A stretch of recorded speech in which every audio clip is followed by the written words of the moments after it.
Olá pessoal, hoje nós daremos continuidade, com mais uma glândula que compõe o sistema endócrino e hoje nós iremos ver as glândulas suprarrenais, que também são conhecidas como glândulas adrenais.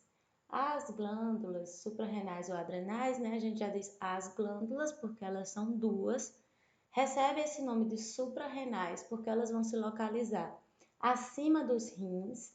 Ela tem um formato um pouco piramidal, são glândulas de tamanho médio, elas pesam cerca de 1,5 a 2,5 gramas cada, vão possuir aí em média uns 4 centímetros de comprimento, e ela, como eu já falei, é uma glândula que funciona e atua como uma glândula endócrina na produção de vários hormônios. A glândula, as glândulas adrenais, ou suprarrenais, elas vão sintetizar principalmente 3 tipos de hormônios esteroides, que são a classe dos glicocorticoides, dos mineralocorticoides e dos esteroides sexuais, e também vai sintetizar e secretar as catecolaminas, onde a gente tem como um dos principais exemplos, a produção da noradrenalina como um dos hormônios que essas glândulas elas podem secretar.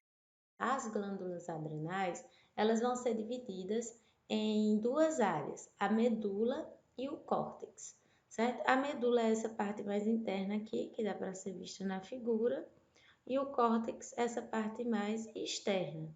Depois do córtex, a gente tem uma cápsula que vai recobrir essa glândula. Essas áreas, elas vão ser responsáveis por diferentes tipos de hormônios, A medula, que é essa parte mais interna que a gente está vendo nessa imagem mais à esquerda, ela vai ser responsável por produzir principalmente as catecolaminas, como eu dei o exemplo da epinefrina e também da norepinefrina. Quando a gente vai da medula, para essa área mais do córtex adrenal, a gente vai tendo algumas zonas. A primeira zona é a zona reticular, que vai ser responsável pela produção dos hormônios andrógenos, dos androgênios adrenais. Depois nós teremos a zona fasciculada.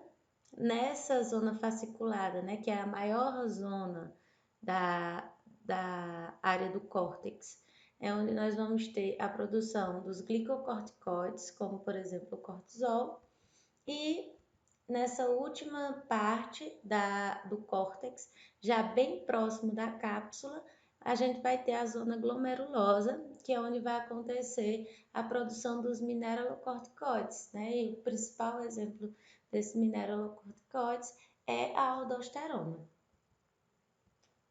Não sei se vocês lembram quando a gente falou de hipotálamo e hipófise, mas nós falamos de alguns hormônios, que iam atuar incentivando outras glândulas endócrinas na produção dos seus hormônios. E entre elas estavam as glândulas suprarrenais. Então, nesse esqueminha, a gente demonstra que a sinalização para o funcionamento das glândulas suprarrenais, ela também acontece, lá naquele eixozinho que a gente já falou, que é o eixo hipotálamo-hipófise. Então, o hipotálamo ele vai produzir um hormônio, que é o hormônio liberador de corticotrofina, que é chamado de CRH, e esse hormônio ele vai atuar na hipófise. Essa hipófise ela vai desencadear a produção do hormônio adrenocorticotrófico, que a gente chama de ACTH.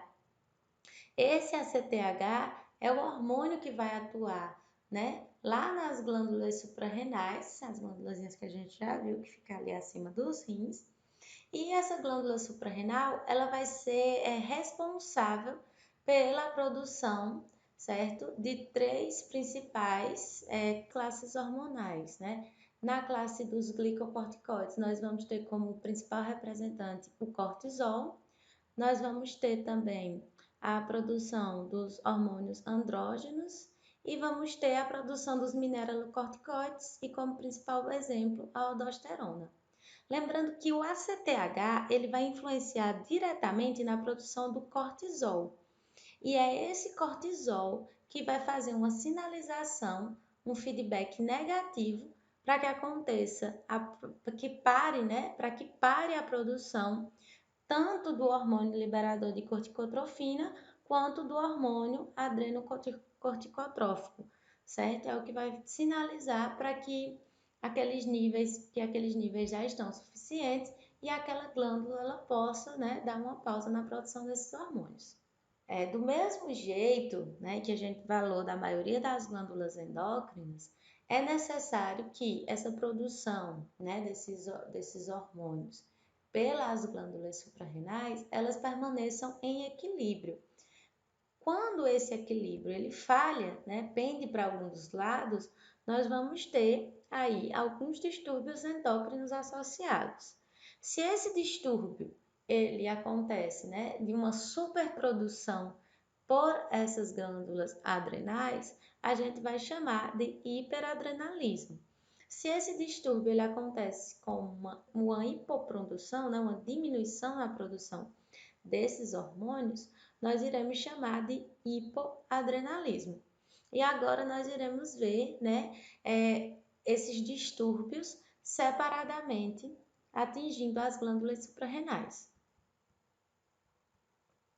O hiperadrenalismo, como a gente já falou, ele vai acontecer a partir do funcionamento exagerado, aumentado das glândulas adrenais. Só que como a gente já viu também, as adrenais, elas vão ser responsáveis pela produção de alguns hormônios como cortisol, aldosterona e os esteroides sexuais. Cada um desses hormônios, ele vai ter um distúrbio muito associado ao seu aumento.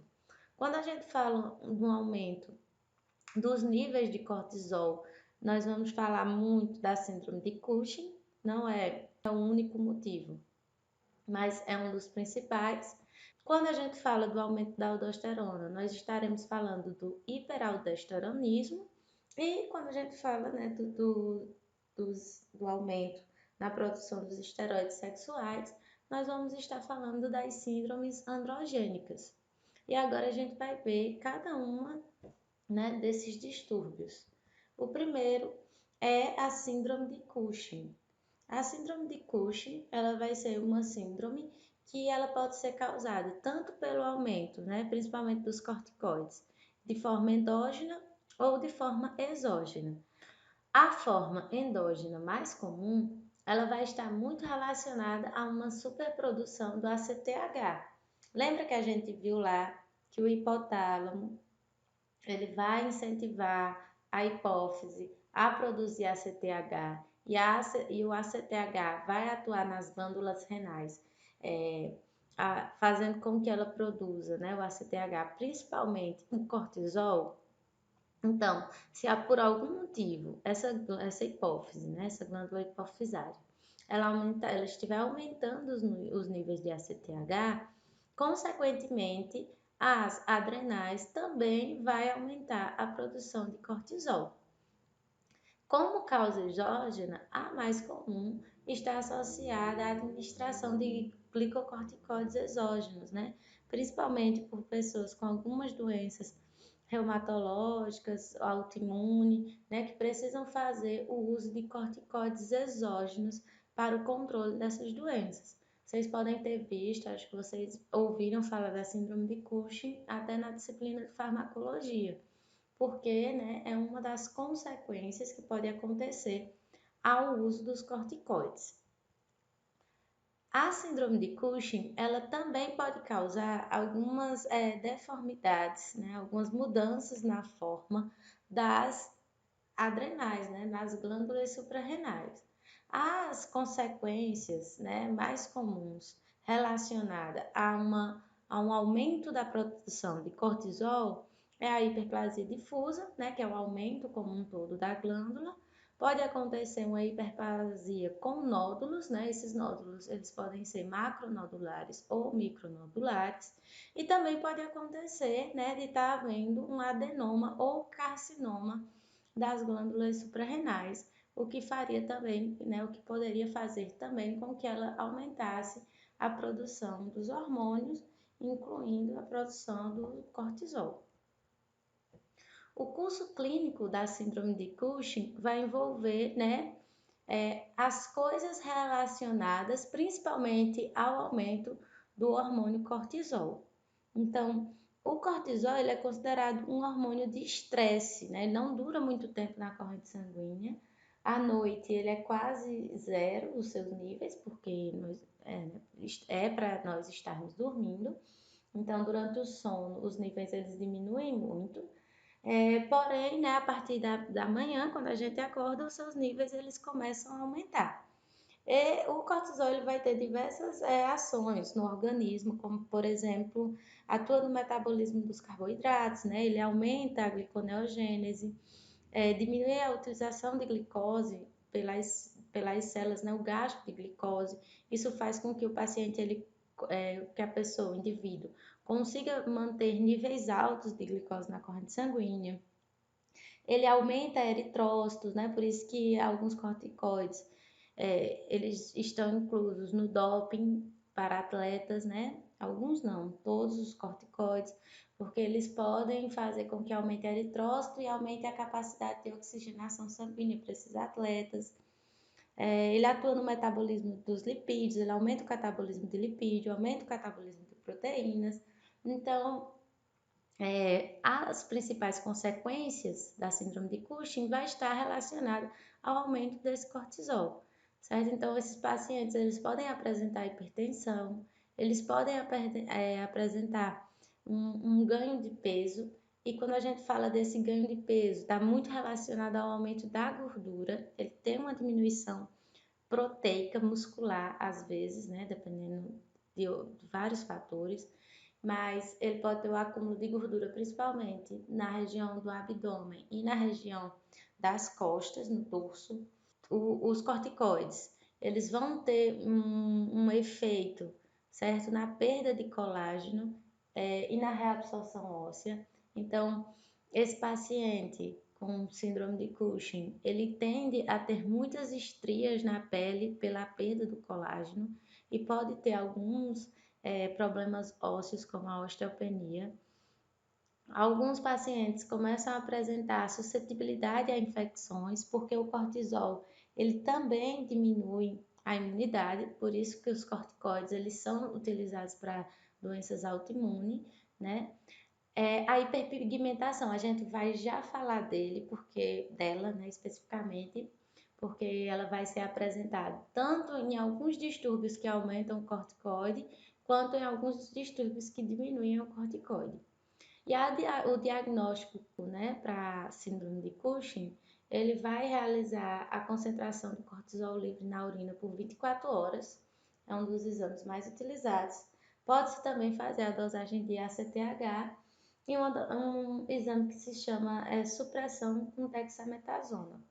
Quando esse paciente, durante a noite, né, ele vai fazer uma ingestão de dexametasona e depois vai ser medido a produção de cortisol desse paciente pela manhã. Aqui tem algumas imagens, certo?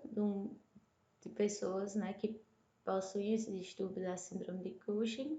Então, é muito comum o aumento da gordura na região abdominal e na região das costas. Esse acúmulo, né, ele se chama de corcova de búfalo, quando esse acúmulo acontece nessa determinada região. E também pode acontecer o acúmulo de gordura na face, dando esse aspecto de meia-lua, né, que chama. E a perda do colágeno leva a estrias, principalmente nessas regiões onde acontece esse aumento da gordura, né, que é a região abdominal, mas também pode aparecer nos ombros, nas pernas, nas coxas, né, e em outras regiões também. Agora nós vamos falar um pouco sobre o hiperaldosteronismo. Esse distúrbio ele está associado, né, ao nível de aumento da aldosterona, principalmente, né? A gente já falou que a aldosterona ela pertence aos mineralocorticoides, mas cerca de 90% dos mineralocorticoides produzidos pelas adrenais corresponde à aldosterona, certo? Esse distúrbio, ele difere, né, um pouco dos distúrbios associados à produção do cortisol, porque a aldosterona, ela não vai ser diretamente regulada pelo ACTH. Pode existir uma pequena parte, certo, das glândulas lá presentes nas adrenais que acabe produzindo aldosterona e que seja estimulada pelo ACTH. Mas em sua maioria, as adrenais, elas vão responder a outras coisas. E quais são essas outras coisas? Lembra que a gente falou Lembra que a gente falou não. Lembra que vocês viram lá em fisiologia aquele sistema angiotensinogênio, renina, angiotensina, certo? Então, o angiotensinogênio é produzido lá no fígado, os rins, ele vai produzir a renina, essa renina vai transformar esse angiotensinogênio em angiotensina 1, essa angiotensina 1, ela vai ser convertida pela ECA, né, a enzima conversora de angiotensina, e vai ser convertida em angiotensina 1 a angiotensina 2. Então, essa angiotensina 2 é o que vai agir lá nas adrenais para fazer com que as adrenais elas, né, liberem a aldosterona. E a aldosterona, ela vai estimular a retenção de sódio nos rins. Então, esse sódio, ele vai voltar para a corrente sanguínea e se volta sódio para a corrente sanguínea, acaba voltando água também. Então, eu tenho um aumento de sódio e água na corrente sanguínea, o que aumenta a pressão nos vasos. Então, a aldosterona, ela vai responder principalmente aos níveis de renina e de angiotensina, e não à produção de ACTH, como a gente viu, né, com o cortisol. Então, esse hiperaldosteronismo, né, ele vai acontecer a partir de uma secreção crônica de aldosterona em excesso, e ele pode ser primário ou ele pode ser secundário. Quando é que ele vai ser secundário? Quando eu tenho algo, principalmente, que vai estar diminuindo a pressão sanguínea. Então, se tem uma diminuição da pressão sanguínea, um dos recursos que podem ser utilizados pelo nosso organismo é tentar aumentar essa pressão, né, aumentando a produção de aldosterona e fazendo com que aconteça maior reabsorção de sódio. Mas nas causas primárias, nós vamos ter associados principalmente, né, algumas causas mais comuns. A primeira vai ser o hiperaldosteronismo idiopático, ou seja, que não se sabe por que a glândula suprarrenal ela começou a produzir, a aumentar a produção de aldosterona. Como uma segunda causa mais comum, a gente vai ter um adenoma, né? Então um aumento celular ali, onde as células, principalmente da parte do córtex relacionadas à produção dos mineralocorticoides, vai estar aumentada. E outro motivo, que é uma causa um pouco mais rara, é a produção de aldosterona por aumento da produção de ACTH.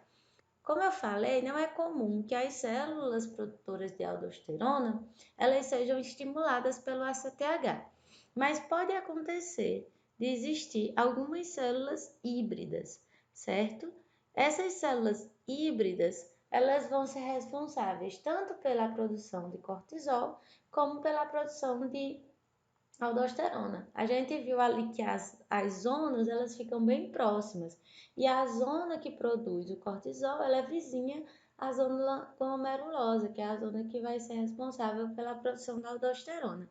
Então pode ter algumas células ali híbridas, né, que vão produzir as duas coisas e que vão ser responsivas a um aumento do ACTH.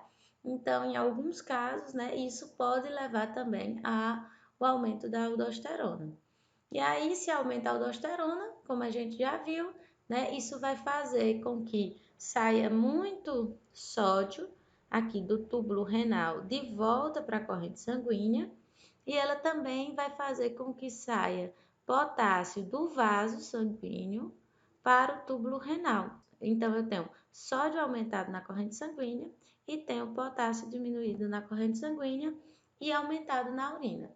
E uma das consequências desse aumento dessa reabsorção de sódio é a hipertensão, que é bem comum estar presente no hiperaldosteronismo primário. No hiperaldosteronismo secundário, vai depender de algumas coisas, né? Se eu estou respondendo, por exemplo, a uma diminuição da pressão, pode ser que eu não apresente essa hipertensão, né? Apenas que eu consiga normalizar os níveis de pressão alta, os níveis da pressão. O diagnóstico do hiperaldosteronismo ele vai ser baseado principalmente na relação entre a renina e a aldosterona, né? Para saber se o problema é uma produção desencadeada de aldosterona pelas adrenais ou se por um acaso esse aumento da aldosterona ele está respondendo a um aumento da renina. Em alguns casos também pode-se realizar a dosagem de ACTH, certo? Das síndromes adrenogenitais, ela pode se apresentar como 3 síndromes distintas, né? Como o adrenogenitalismo clássico, que quando tem a ausência total da 21-hidroxilase, o adrenogenitalismo virilizante simples, que é quando tem apenas uma deficiência dessa 21-hidroxilase, e o adrenogenitalismo não clássico, que é quando apenas parte dessa 21-hidroxilase ela deixa de ser produzida. O adrenogenitalismo clássico, ele é o mais sério, ele também é chamado de adrenogenitalismo de perda de sais, porque não vai ter a enzima 21-hidroxilase de jeito nenhum. Isso vai impedir, né, que essa via vá dar origem à aldosterona e vá dar origem ao cortisol. Isso vai fazer com que o organismo ele não tenha a produção de aldosterona e vai ter baixos níveis de glicocorticoides, né? Sem esse feedback dos glicocorticoides, o ACTH, a hipófise vai continuar produzindo ACTH, então cada vez mais eu vou ter mais formação dos esteroides sexuais e isso vai ser visto principalmente após o nascimento, porque até antes do nascimento a mãe ela ainda consegue realizar, manter o metabolismo de sais desse bebê. Mas após o nascimento vai ser vista logo de início as características relacionadas a essa ausência da aldosterona e do cortisol, né? Mas principalmente da aldosterona, porque vai ter uma perda de sais muito acentuada e uma hipotensão que pode levar à morte se não for corrigida, certo? Também esse bebê ele pode apresentar ambiguidade genital, principalmente se for do sexo feminino, onde o clitóris ele pode estar bem desenvolvido, né, se assemelhando a um pênis.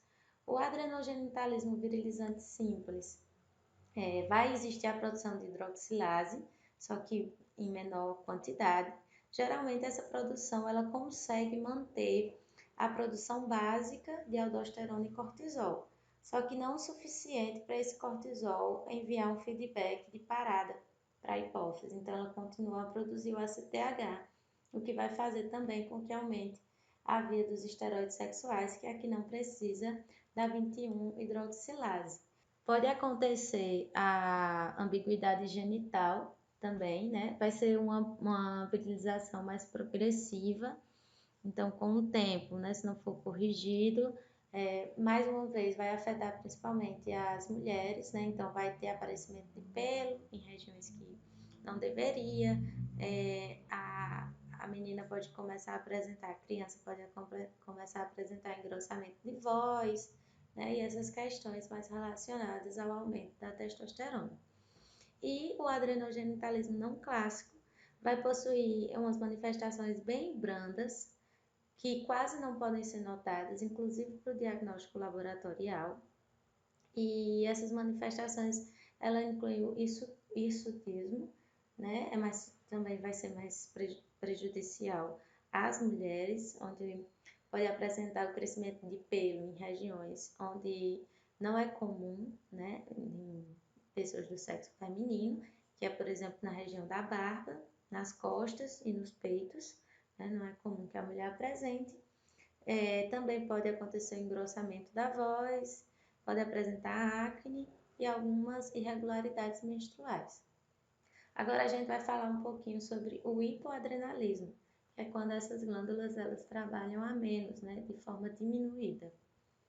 O hipoadrenalismo ou a insuficiência adrenocortical, ela vai resultar da deficiência na produção hormonal pelas glândulas adrenais.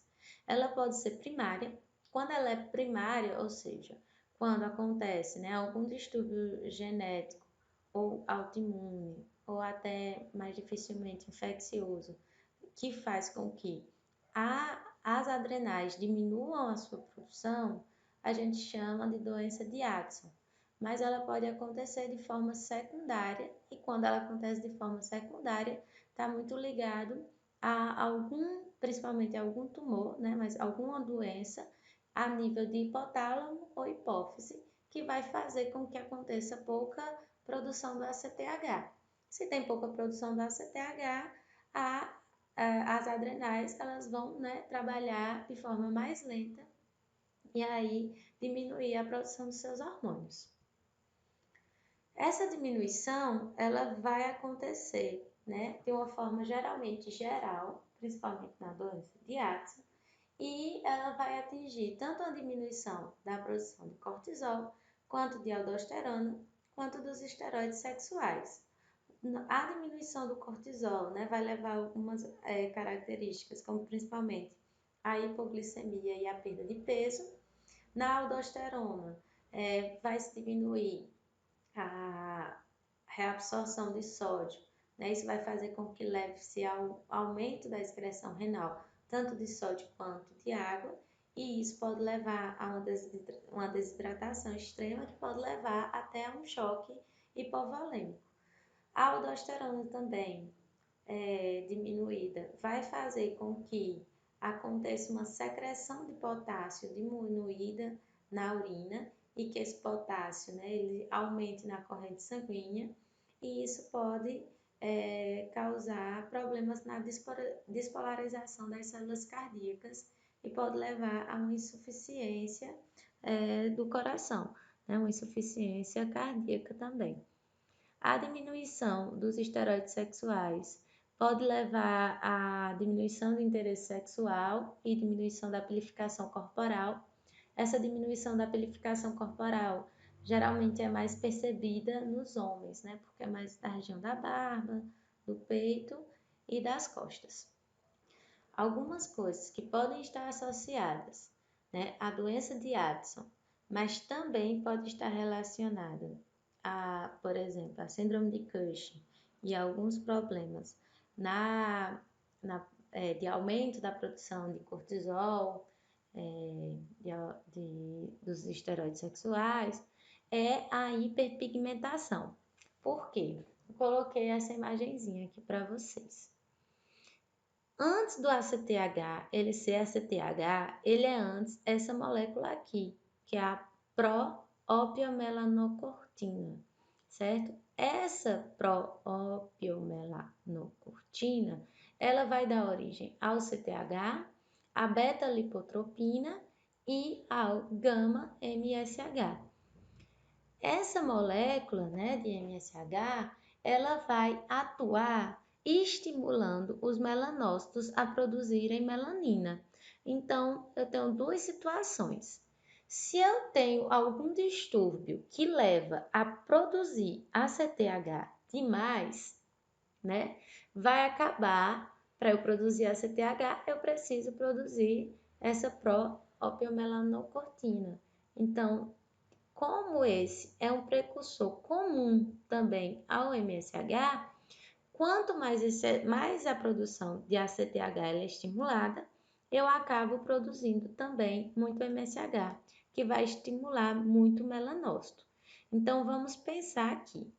Se, por exemplo, eu tenho uma doença de Cushing, né? Está sendo levada pelo aumento da produção de ACTH, então eu vou ter muita produção da proopiomelanocortina, então eu vou ter muita produção de MSH e eu vou ter muita estimulação de melanócito, o que vai levar a uma hiperpigmentação.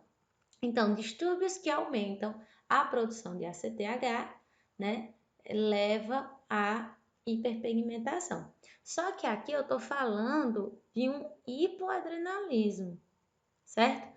Mas pense bem, se as adrenais elas não funcionam ou funcionam diminuídas, e nesse caso eu diminuo a minha produção, principalmente de cortisol, o cortisol vai sinalizar para parar a produção de ACTH?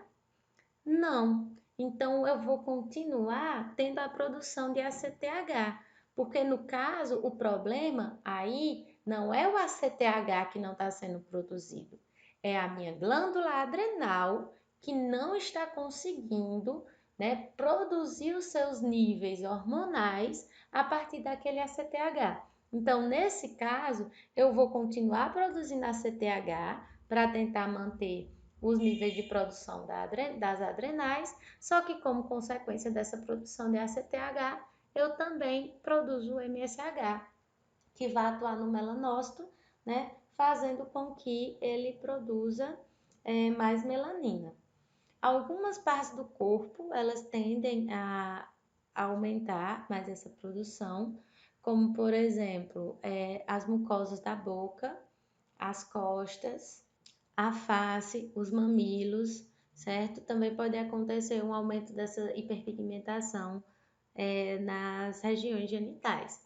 Então, essa hiperpigmentação ela pode acontecer tanto em distúrbios que levam a um funcionamento aumentado das adrenais, quanto em distúrbios que levam a um funcionamento diminuído das adrenais. Só que no caso de um funcionamento diminuído das adrenais, é quando o problema acontece especificamente nas adrenais, né, como hipoadrenalismo primário. E já quando eu tenho esse distúrbio associado a um aumento do funcionamento das adrenais, geralmente está associado a um distúrbio secundário de aumento da produção de ACTH. Era isso, gente. Vencemos as adrenais, né? Espero que vocês tenham entendido e até a próxima aula.